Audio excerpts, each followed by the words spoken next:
Douma retaken by Syrian forces. What does this change here? Well, immediately, militarily on the ground, it's the final sort of capstone in Bashar Assad's, if you want to say, endgame in this war, with the staunch backing through most of it, of Iran and Russia. What it really does is it stamps out the last, and I have to say, urban bastion of rebel resistance. It marks the end of any effective rebel opposition in a major populated urban area. Yes, there are still pockets, very, very sparse, in other parts of Syria, but most, if not all, of the remaining rebels, at least in the Douma area, have now evacuated, where they're all sort of being amalgamated in sort of a last pocket in Idlib in the northwest of Syria. Look, what we've seen is, if you want to sort of sum it up, is the same pattern, perhaps even more ferocious if that's possible, of these long sieges that we've seen throughout the war. Beginning, you go all the way back to 2013-14 of Homs. You could then look at Aleppo, which was notorious until now, December 2016. Several other small towns which had been rebel pockets of resistance south of Damascus, a couple of years back. And in each case, we've seen a similar, if not exactly cookie-cutter pattern of sieges in which civilian populations were often cut off from necessary medical supplies, accusations against the regime of using essentially starvation as a weapon of war, weaponizing the lack of food, essentially, and then leading to a point at which, after extensive bombardment, remember the siege of this particular suburb of Damascus had been going on for years. The most ferocious endgame phase of it was really in the past several weeks, couple of months, where we have seen absolutely ferocious bombardment, and if you are to believe the reports, and there's no reason not to, of human rights organizations, journalists, residents, observers on the ground, these bombardments have been marked at times by the use of cluster bombs, barrel bombs. We talk a lot about chemical weapons because they seize the headlines, grab the world's attention. The fact of the matter is, though, at the end of the day, this has been a campaign where the bulk of the people, hundreds of thousands, by most counts, UN counts, have been killed by conventional means of war, artillery bombardments and other non-chemical means of killing. The Syrian forces are not going to enter Douma, at least according to the government right now. There's been no official declaration from the Syrian government. This is all according, as you noted, to the Russian military right now. They're going to have police eventually enter the enclave. There are supposedly, reportedly, some rebels left there. The leaders of the last rebel group, Jaish al-Islam, the Army of Islam, have evacuated. That's all we really know for now.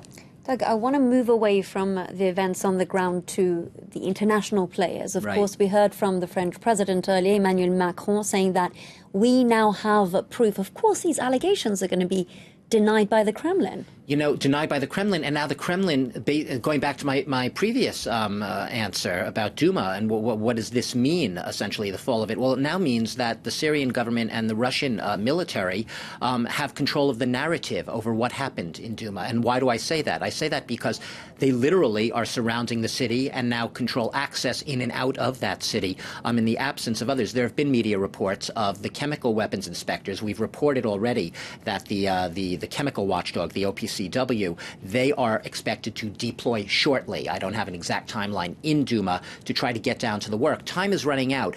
If, as is widely suspected, chlorine, people say, was used, some other nerve agent, possibly sarin, also used. That's banned by war.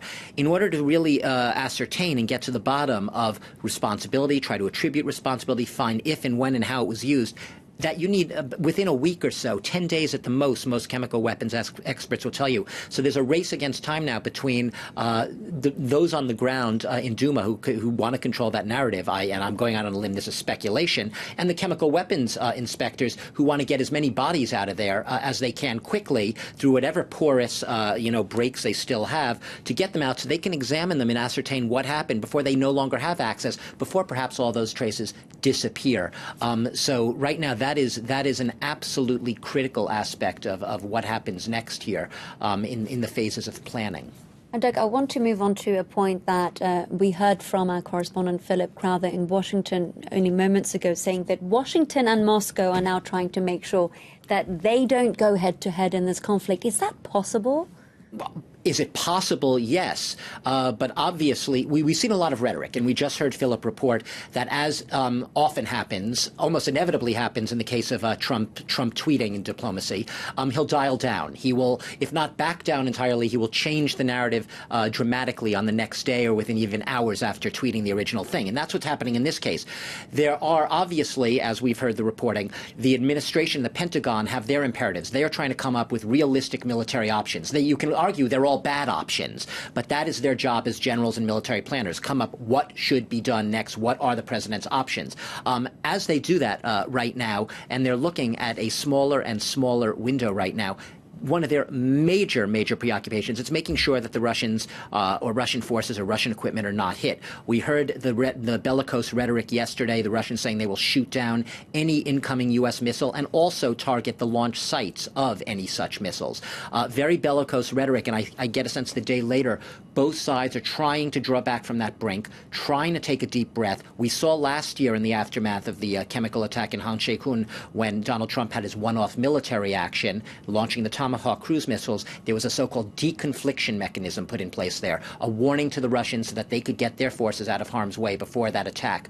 That hotline, according to reports, the Kremlin says, is still in existence, still presumably being used at this hour. And we have had a lot of reports in the past few days, unconfirmed. The New York Times among the ones reporting that both Syrian forces have been moving arms, men, and materiel, military materiel on aircraft to Latakia, where the Russians have their air base, presumably to get them out of harm's way. That's part of deconfliction. I would say that the U.S. and France, if it eventually joins, will give a warning to the Russians, but they will do so at the very last minute, probably, so that the Russians don't have enough time to then warn Bashar Assad.